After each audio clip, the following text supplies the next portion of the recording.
हरे Krishna. Morning जपा session में आने के लिए सभी भक्तों का बहुत बहुत धन्यवाद। आज का शिला प्रभुपाद जी का कोट है 1976 Washington. As soon as one man sees the breast and this armpit of a young woman, then he is finished. And so long as he will be charmed with these things, he has to take birth again and again. इसका हिंदी में अनुवाद है, जैसे ही कोई व्यक्ति किसी युवती के स्तन और उसकी कांख देखता है वह बस खत्म हो जाता है, और जब तक वह इनसे प्रलोभित रहेगा उसे बार बार जन्म लेना पड़ेगा। हरे कृष्णा। हरे कृष्णा प्रभु जी, धन्यवाद प्रणाम। हरे कृष्णा, धन्यवाद प्रणाम। तो इस कोट में श्री प्रभुपाद अनियंत्रित काम इच्छा के दुष्परिणाम के बारे में बता रहे हैं।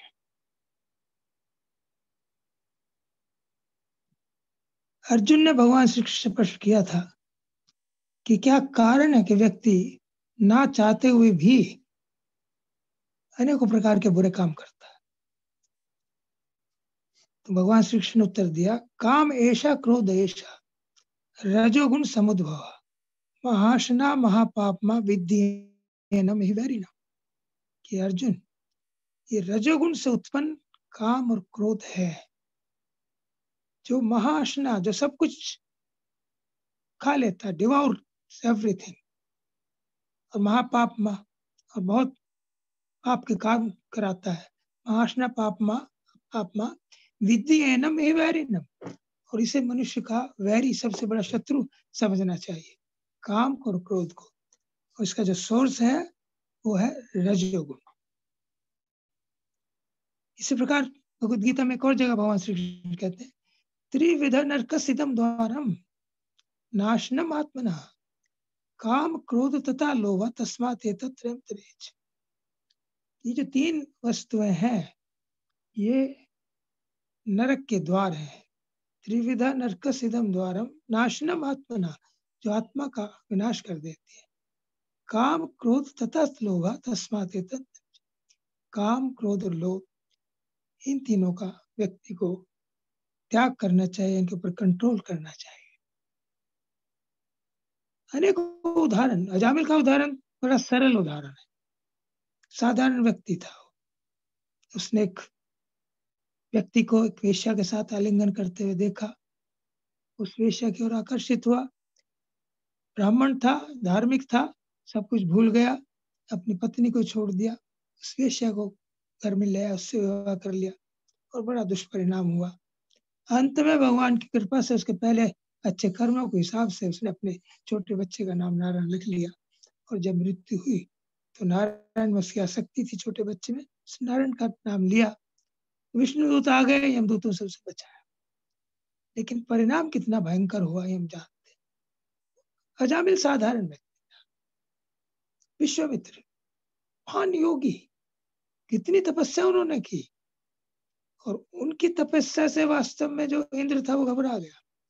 इंद्र ये सोचता है कि जब भी कोई तपस्या करता है मेरी पोस्ट लेने के लिए करता है। उसने उनके पास मेनका भेजी, मेनका के घुंघरों की आवाज से अट्रैक्ट हुए, उसके साथ सहवास किया, शकुंतला का जन्म हुआ, और फिर उन्हें निश्चय किया कि मैं कभी इस चक्कर में नहीं पड़ूंगा। दोबारा रंभा भेजी, उन्हें क्रोध आया, उसको भस्म कर दिया।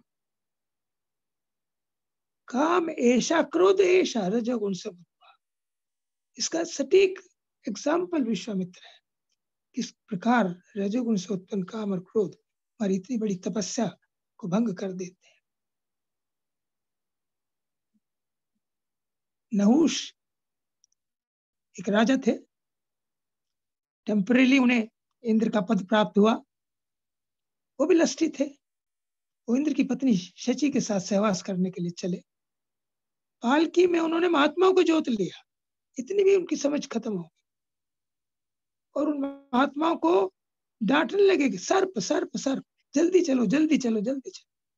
He was so overpowered by lust, और उन महात्माओं ने क्रोध में आकर उसे शाप दे दिया कि तू सर्प बन जा, और वो अगले जन्म में वो सर्प बना।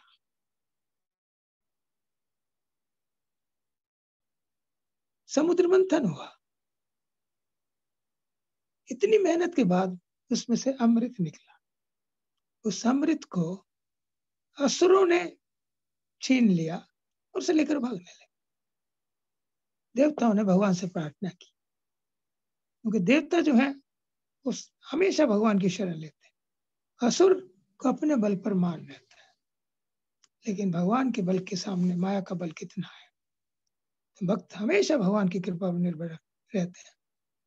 तो जब देवताओं ने भगवान से प्रार्थना की, भगवान ने एक मोहिनी मूर्ति रूप धारण किया, अति सुंदर रूप, और उन्होंने कपड़े भी थोड़े ढीले पहने हुए थे, उनके अंग प्रदर्शित हो रहे थे। असुर आकर्षित हो गए, अमृत को भूल गए, सुन लगे ये हमारे लिए आई है। उन्होंने कहा कि तुम ये अमृत हमारे लिए बांटो। उस मोहिनी मूर्ति ने समझाया कि तुम मेरे ऊपर विश्वास कैसे कर सकते हो, मैं अनजान हूं, अभी भी आई हूं। लेकिन वो काम में इतने अंधे हो गए थे, उन्होंने नहीं, तुम जो करोगी सही करोगी। और अमृत का कलश उसको दे दिया, और उसने फिर अमृत देवताओं को पिला दिया। काम के कारण अनेक उदाहरण शास्त्रों में मिलते हैं। जैमिनी ऋषि का उदाहरण हमने एक बार पहले भी बताया था आपको। जैमिनी ऋषि पूर्व मीमांसा 6 दर्शन है, उनमें से एक दर्शन है पूर्व मीमांसा, उसके आचार्य हैं वो, और वेद व्यास जी के शिष्य हैं। वेद व्यास जी नए श्लोकों की रचना करते थे, तो उनको दे देते थे पढ़ने के लिए, देखने के लिए कि उसमें कहीं कोई कमी तो नहीं है। तो उन्होंने एक श्लोक लिखा,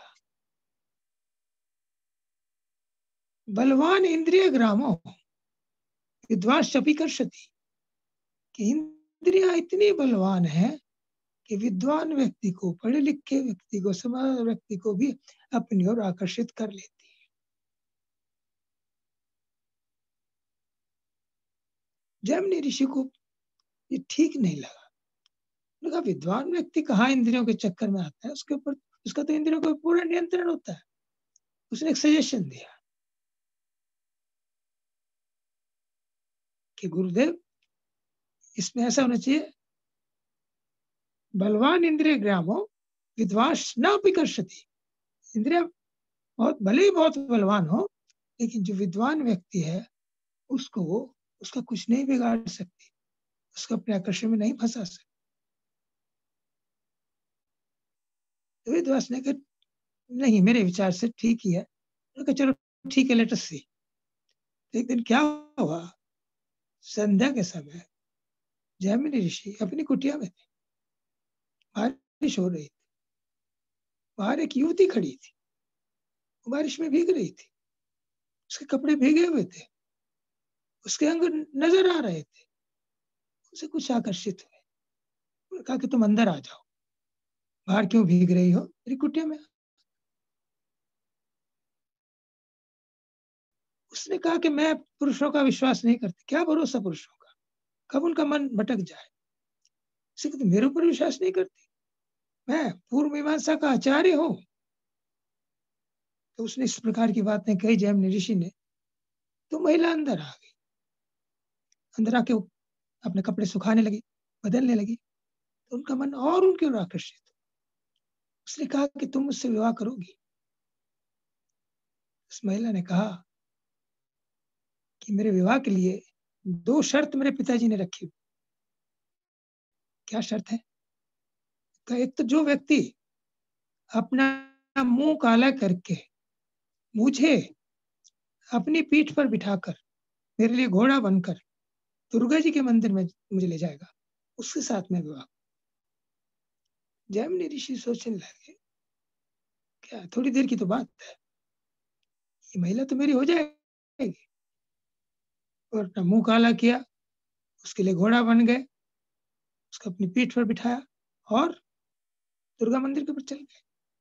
जब दुर्गा मंदिर में पहुंचे तो वहां उन्हें वेद व्यास खड़े मिले, उनके गुरु मिले, उनका पुत्र।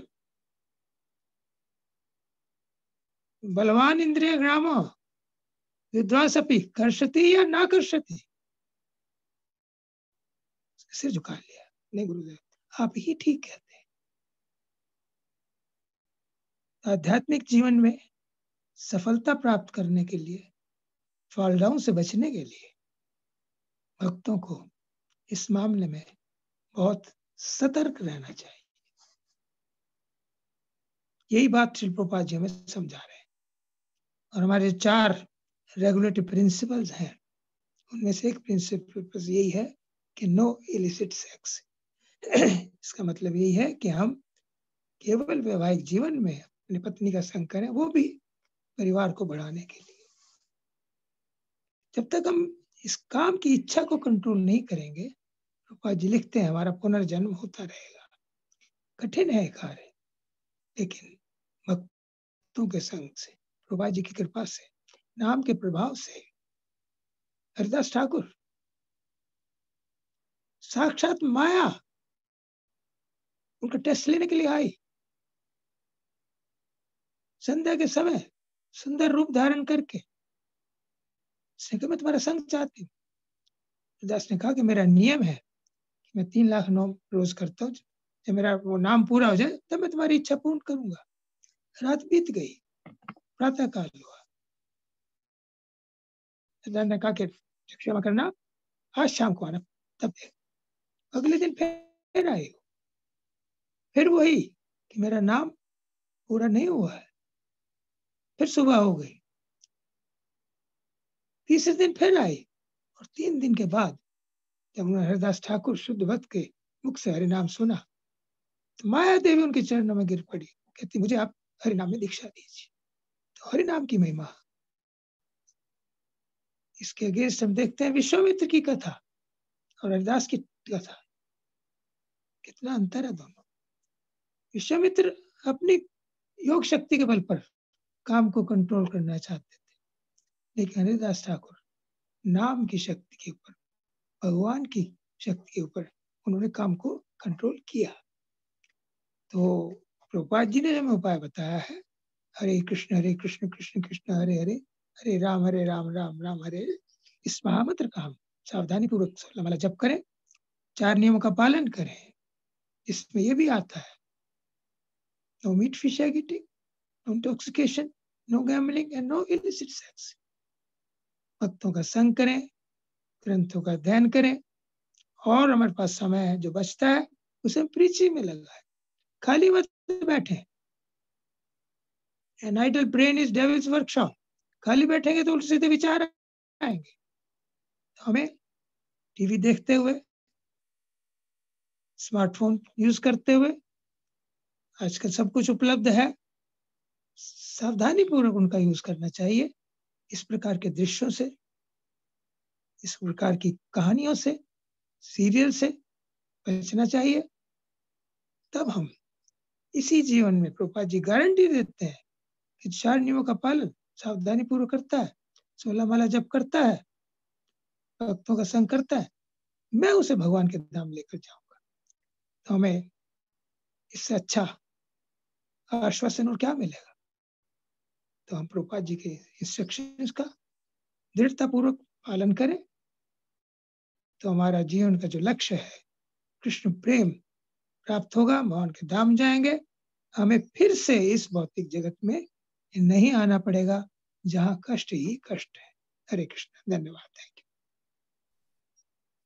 हरे Krishna, thank you very much Prabhu ji. आपने बड़ा अच्छा बताया कि अगर भक्ति में हमें सफलता प्राप्त करनी है तो हमें जो श्रील प्रभुपाद ने 4 रेगुलेटरी प्रिंसिपल दिए हैं उनको बहुत सीरियसली, दृढ़ता से पालन करना चाहिए।